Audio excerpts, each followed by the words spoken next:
Right, do you want another question? Yeah, why not? You weird man. Noel, you once said that the only person who scares you, nightmares, good, themes, is Lee Mavers from the Lars, and are you still scared of him? I meant musically. I didn't mean like he was like a bully boy, musical bully boy. It's like, I'm gonna come down that London and bully you, la. No, well, do you like you like metal, didn't you? Yeah, but Why I do you like all sorts of... What do you find attractive musically about metal?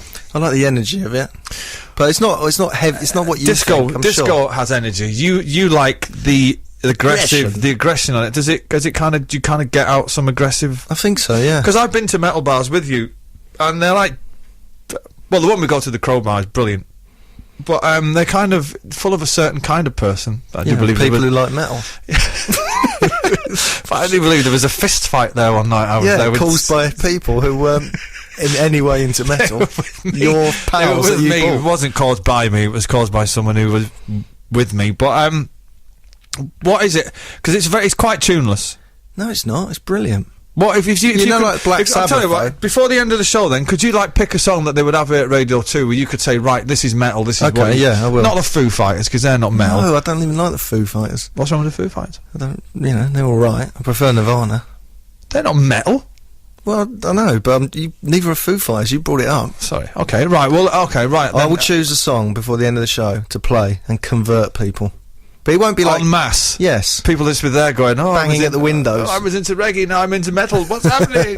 Go on then. Another question. Okay. I heard you talking on, this is from Ryan, I heard you talking on your podcast about being open to working with other musicians. As I'm a fan of Ryan Adams, and I know that you are too, would you ever work with Ryan Adams, basically? I would work... Basically, I would work with Ryan Adams, and he's a good friend of mine. He covered Wonderwall famously, didn't he? He did. He made me think of it in a different light. He done a version of it which I do now, more or less. Oh, really? Well, yeah. You've changed it to... That's strange. Yeah. I thought his version had brought out a certain blues element to it that I didn't know was there, but I kind of do it now, and obviously stolen it, made it my own. That's amazing. Well, it is amazing, and I would be more than willing to work with Ryan Adams. But shall we play a record? We can do, but we've got a question here from a Radio Tool stalwart. Okay, whatever that means. Hello, Noel. Nice to hear you're back at the old BBC. I always remember something you once said to me. We were in your hot tub at the time, and you held my face in your hands, and you said, Sir Terry, you and I are gonna live forever. But now, if you could live forever, do you think it would be heaven or hell? Is that actually Terry Wogan? Yes, of course it isn't. But I remember the night we were in the hot tub. Yeah. Crazy days. You and Wogan used to hang out quite a lot, didn't you? We did, yeah. Jimmy Young wasn't too pleased at the time, but he just couldn't cut it round to Supernova Heights. But in answer to your question, Sir Terry, what was his question? You were saying, if you did live forever, do you think it would be heaven or hell? Well, I'd have thought it'd be heaven, because you'd get to experience eventual space travel and, just hopping on some kind of ship to Mars. But what about all the people you know dying around you? Because it's just you who's surviving. Apart from Sarah and the kids and my mum, I'm not too fussed about anyone else, to be honest. Well, let's be frank, Yeah. Other than that, I mean, but forever. I think it'd be good living forever. If there's a nuclear war and you're just wandering around. Yeah, but at least I'd experience it.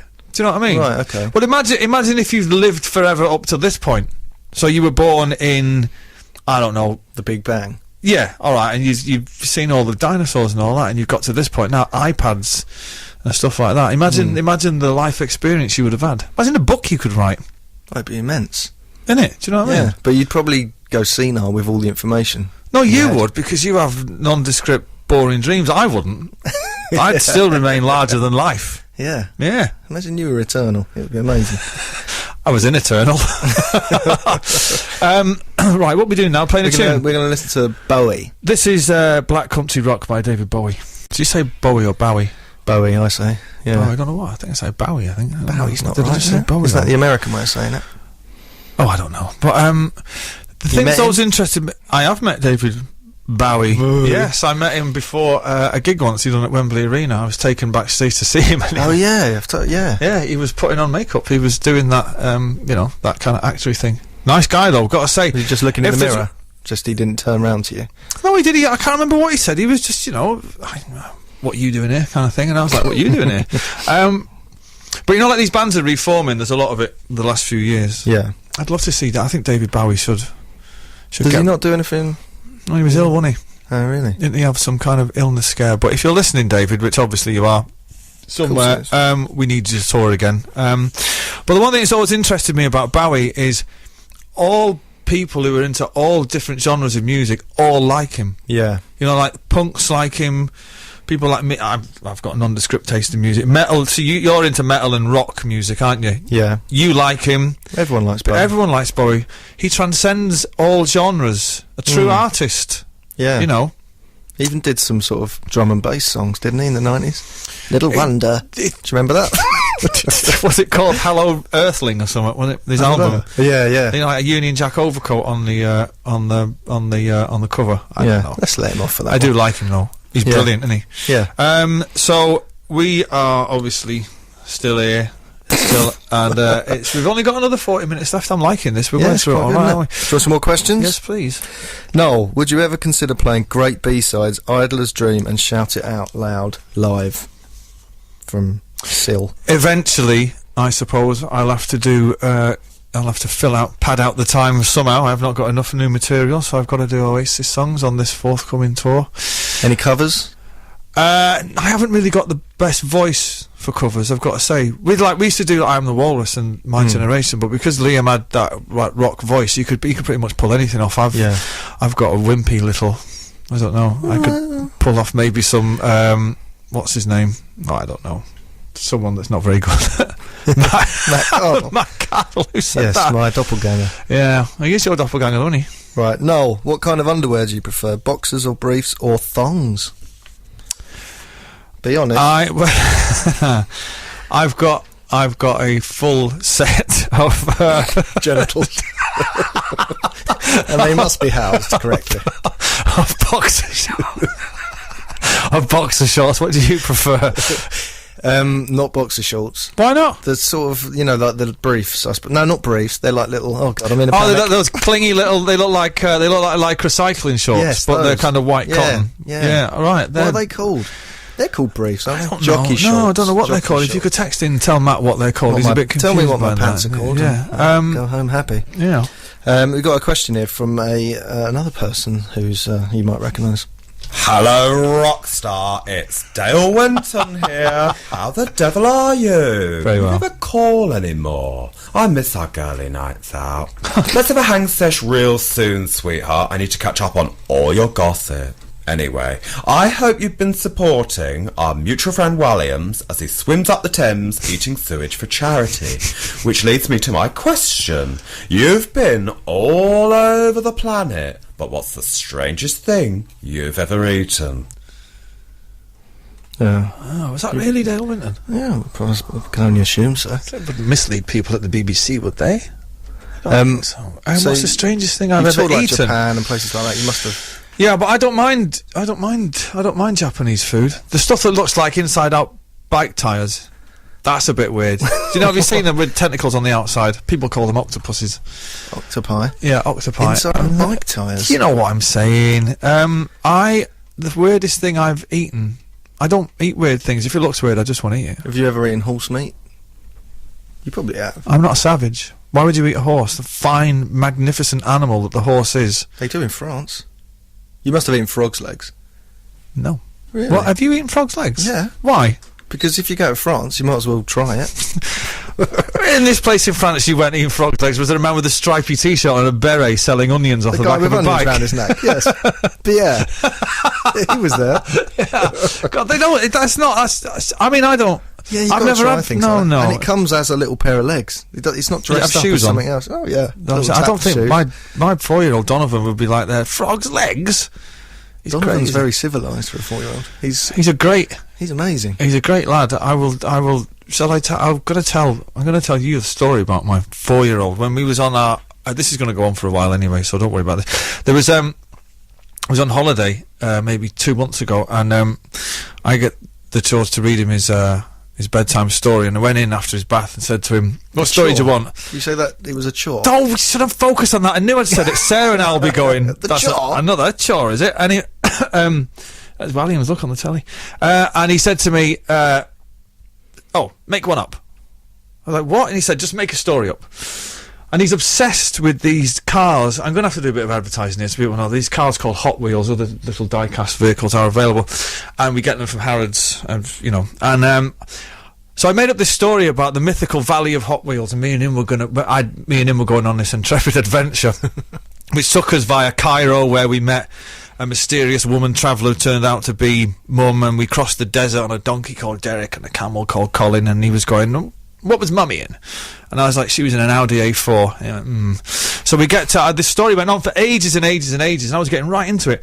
And so we get to base camp before we're going into the forest of Al Fayed to find the Valley of Hot Wheels, and we meet another mysterious man who the night before we base camp, we were around the campfire, and he says, so I'm saying to Donovan, who's lying on the bed with a blankie sticking out of his mouth, I said, and the traveller said to us, "You're about to undertake a perilous journey where no man has ever been before. If you want to enter the Valley of Hot Wheels, you're going to see things no one's ever seen. You're going to experience danger." I went on for ages, and Donovan just went, "Stop!" And he put his hand over my mouth, and he went, "Can't you see we're all going to die?" But he has these weird speech rhythms. You don't know where he's got them from. Like, proper, he speaks so properly. Yeah, he came out of the garden the other day and said, "I'd been away in the States, and we had beach ball in the back garden. It was some of the Urban Foxes, that's not a band, by the way. They'd got in, and they'd punctured the beach ball. And Sarah said, "Oh, he's obsessing with it. He's going to tell you about it when you get back." So I got out of the car, and he came running out. Bear in mind, he's not even 4 yet. Actually, he's 4 and a quarter. Louise came out, and he went, "Daddy, something shocking has happened in the back garden." I was like, "What?" And he said, "Come and look." And there was this beach ball, and he said, "We think it's the foxes." So far, all we've got here. And he pulled out a flip chart. All clues point to those urban foxes. What does he watch? Where does he get, like... He watches just normal kids. There's things like Newsnight and, X Factor and all. Didn't you once go out in the rain, and he sarcastically went to you, "Oh, Daddy, you're so brave." Donovan, if you're listening, I'll be home for fights and tickles. Should we play a tune? Yeah, let's play the Kinks. Well, this is the Kinks from a BBC session in 1967. It's called Waterloo Sunset. What do you reckon? I like the way you said that last bit. The voice is good though, isn't it? Yeah, it's the really Kinks, good. Waterloo Sunset. Let's hear your beat, boys. The beat group. That's the little Kinks. Do you like the Kinks? Yeah, I do. Yeah, that was just good. Like metal. You've made me out to be some sort of... But you do just like metal. No, I don't. No, that band you were convincing me was the greatest band of all time. No, I said you Big like Elf. them. Big Elf, they're good. No, you were saying... You never even listened to it. I did. I did. I listened to that song. Money is pure evil, which of course it isn't. Yeah. And you're saying, "Oh, it's a cross between Pink Floyd, Led Zeppelin, and the Beatles." Yeah. Well, not in like as good as those people, but their style. See, when somebody says that to me, I take that kind of thing literally. Oh God. You should never have done that. No, but I did though. No, they're fun. They're fun. Rubbish. That was from the BBC sessions in 1967, I believe, and that was Waterloo Sunset, widely regarded as one of the greatest British songs of all time. Now, what else are we going to do now? A question? Yes, give us a fire question at us. If your life became a biographical film... Yes. That's a bit weird way of wording that. If it became it, just suddenly people started filming you. But anyway, who would you want to play Noel Gallagher, i.e. you? I'd have to go through many stages. I would have to be a young Noel. Yeah. It would have to be the kind of doddering middle-aged Noel that I am now. Then there would have to be the insane older entity, which I'm bound to end up as. Who would you? Because I'm obviously you're going to script write it. Oh, of course. Yeah. Who's going to play me? I don't know. Dale Whitner's not available. He's not available. No, neither is Williams. Maybe we do that weird thing like that Bob Dylan film when they had lots of different actors. Right. You know, like sort of even women playing parts of you. I wouldn't mind women playing me. That's why I joined a band in the first place. Yeah. No, you could have maybe that kid from This Is England. The little fella. Yeah. He's a Man United fan. He's not so little now. No, he's a Man United fan. I don't. Oh, really? No.